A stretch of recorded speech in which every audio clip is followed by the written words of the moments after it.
Həyatda şad və güləriz olmağa diqqət yetirmək, sağlam və gümrah bir şəxsiyyət formalaşdırmaq və həyatın anlarından gözəl istifadə etmək üçün çox lazımlı bir ünsürdür. Sağlam duyğuların və insanın canlılığının yetişdirilməsi, insanın inkişafının müxtəlif mərhələlərində bəlkə də vacibdir. Sevincin, şövqün kölgəsində həyat xüsusi məna və əhəmiyyət kəsb edir. Qəlblər bir-birinə yaxınlaşır, qorxu, şübhə, uğursuzluq, narahatçılıq hamısı təsirsizləşir. Sevinc insanın təkcə ruhuna və psixologiyasına deyil, bədəninə də müsbət təsir edir. İnsanın ruhi və əqli sağlamlığının mühüm əlamətlərindən biri də mənəvi şadlıq, məmnunluq və daxilindəki ümididir. Tövsiyə olunan isə bunları əvvəl özündə yaradıb, sonra digərlərində də icad etməkdir. Şad və güləriz insan özünün və başqalarının psixi sağlamlığına çox töhfə verə bilər. Bu da sübuta yetirilmişdir ki, həyatda digər insanlara, ehtiyacı və sıxıntı içində olanlara, insandan asılı olanlara kömək etməkdən böyük sevinc yoxdur. İnsan Allahın rizasını qazanmaq niyyəti ilə başqalarına sevinc bəxş etdikdə nəfsinə qalib gəldiyi və ətrafındakı məsələlərə görə məsuliyyət hiss etdiyi üçün daxilən öz şəxsiyyəti böyüyür. Bu məsuliyyət hissi və ətrafdakı məsələlərə biganə qalmamaq salihlərin ən təməl xüsusiyyətlərindən biri olmuşdur. Onlar Allaha xatir insanlara müxtəlif yollarla xeyir vermiş və bunu cəmaatın gözü ilə ölçməmişlər. İslam peyğəmbəri bunun ən bariz nümunəsidir. Əslində, ətrafında baş verən hadisələrə, insanların vəziyyətinə müsbət reaksiya verən bir insan öz fitrətinə uyğun hərəkət edir və həm Allah, həm də yaradılışlar tərəfindən sevimli birinə çevrilir. Əhl-i-Beytin hədislərinə müraciət etdikdə bu xüsusiyyətin təsirli və yüksək savabı baxımından əhəmiyyətini daha da anlayırıq. Məsələn, İmam Baqir əleyhissalam Allah yanında ən sevimli əməlləri möminləri şad etmək kimi vəsf edir. Və başqa bir rəvayətdə İmam bunu ibadətlərin ən sevimlisi də hesab edir.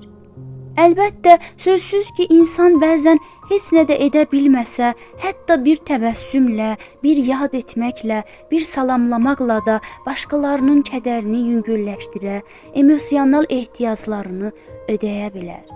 Necə ki, İmam Baqir əleyhissalam buyurur, insanın bir möminə gülümsəməsi həsənədir. Bu rəvayətdə görürük ki, İmam təbəssüm kimi sevinc gətirən bir misal təqdim edir ki, bu da özlüyündə Allahın rizasını cəlb edir və təbii olaraq insana müsbət mənəvi təsirlər bağışlayır. İnsanlara yaxşılıq və sevinc bəxş etməyin dünyəvi təsirlərindən başqa hədislərdə onun axirət təsirlərinin də şahidi oluruq. İmam Sadiq əleyhissalamdan bu barədə nəql olunan bir rəvayətin xülasəsi belədir. Qiyamət günü mömin bir şəxs qəbrindən qalxdığı zaman onunla bir nurlu şəxs qəbirdən qalxar. Qiyamətin bütün mərhələlərində onunla birlikdə olub, onu cənnətə daxil edənə qədər qorxusunu azaldıb onunla qalar. Mömin ondan soruşar, sən kimsən ki, mənimlə gəlmisən və bu səfərdə mənim yoldaşım olmusan? O deyər, mən həmin dünyadakı insanlara qarşı sevinc bəxş etdiyinin təzahürüyəm. Mən sənə müjdə vermək, tənhalığına və qorxularına bir rahatlıq olmaq üçün xüsusi yaradılmışam. İslam heç vaxt insanlara karikatura kimi baxmır. İnsanın şad olmağı, lazım olduğu kimi ağlamağa da ehtiyacı olur. Bəzən hər bir insanın qəlbindəki qəmi o qədər şiddətli ola bilər ki, yalnız ağlamaq vasitəsilə onu sakitləşdirə, ürəyini boşaldıb özünə sevinc gətirə bilər. Lakin qeyd etmək lazımdır ki, nə sevincdə, nə də qəmlərdə artıqlıq olmamalıdır.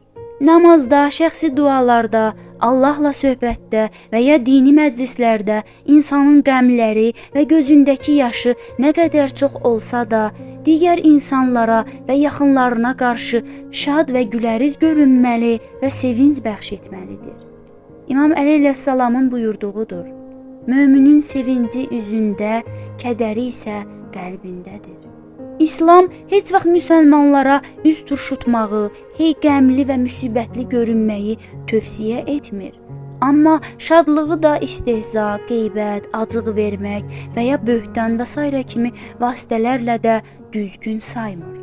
Əsasən də məsum imamlarımızın hədisləri onu göstərir ki, şənlik etmək, zarafat etmək, gülmək, müxtəlif yollarla insanları sevindirmək, hədləri qorumaq şərti ilə nəinki məkruh və haram deyil, həm də müstəhəb və xeyirlidir.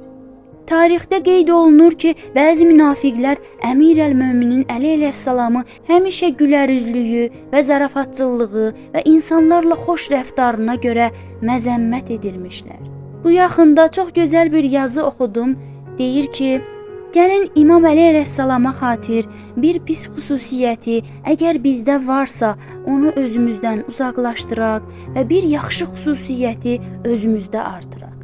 O da budur ki, insanları məzəmmət edib, dil yarası vurmağı özümüzdən uzaqlaşdıraq və əvəzində insanların qəlbini şad edib, onları sevindirək. Həqiqətən də İslamda öz ardıcıllarına, özləri və başqaları üçün xeyirxahlıq, şəfqət və sevinc dolu bir mühit yaratmaq üçün verdiyi tövsiyələrin sayı hesabı yoxdur. Bütün bunlarla yanaşı, izahlı İslam dini xoşbəxtliyin daha geniş şərhini müəyyən edir. Allahın səltənətinə daxil olmaq ifadəsi həm də müminin problemini aradan qaldıran, ona sevinc bəxş edən, hər hansı bir hərəkəti özündə ehtiva edən xüsusi adət-ənənə və dini ifadədir. Daha doğrusu, sevinc və səadət tərəfidir ki, insanların qəlbində o zaman yaranır və gülüş o zaman insanların üzündə görünə biləcək bir hal olur. Həmçinin başqalarını şad etməyin ən mühüm və ən yüksək nümunələrindən biri də başqalarının ehtiyaclarını ödəməkdir ki, bu da bir anlıq və keçici deyil, təsiri və savabı qalıcı və bir ibadət sayılır. İmam Əli əleyhissalam Nəhcül Bəlağənin 31-ci məktubunun əvvəlində buyurur: Əgər bəlaların həyatınızdan getməsini istəyirsinizsə, başqalarını sevindirin. Əmir əl-Möminin bu tövsiyəsi bunu bildirir ki, insanlar dünyada daim bəlaların hədəfindədir. Ancaq bu məsələlərin həll yolu da var və imam bu məsələnin həllini belə ifadə edir və ardında buyurur: Hər kəsin başqa bir insanı şad və xoşbəxt etməsi qeyri-mümkündür ki, Allah Taala bu xoşbəxtliyin müqabilində onun üçün onun başına gələ biləcək hər bir müsibəti dəf edəcək bir mənəvi sipər yaratmasın. Buradan nəticə alaraq deyə bilərik ki, beləliklə problemlərimizin həyatımızdan getməsini də istəyiriksə, başqalarını sevindirməliyik. Bu zaman sual yarana bilər ki, kimləri sevindirməliyik və hansı yolla? Hər bir kəsin özünə yaxın bildiyi, sevdiyi və ya ondan asılı olan, ondan gözləntisi olan ətrafında xüsusi yaxınları vardır. Misal üçün ailəsi, uşaqları, sevdikləri, dostları, valideynləri və s. İlk öncə bunlar, daha sonra tanışlar, qohumlar, qonşular və ya fərq etməz hər hansı ehtiyacı olan adi insanlar ola bilər ki, onlara ehtiyacı olan formada kömək etmək və sevinc bəxş etməkdən söhbət gedir. Unutmayaq ki, bu dünyadan bizə heç nə qalmayacaq, yaxşılıqlardan başqa.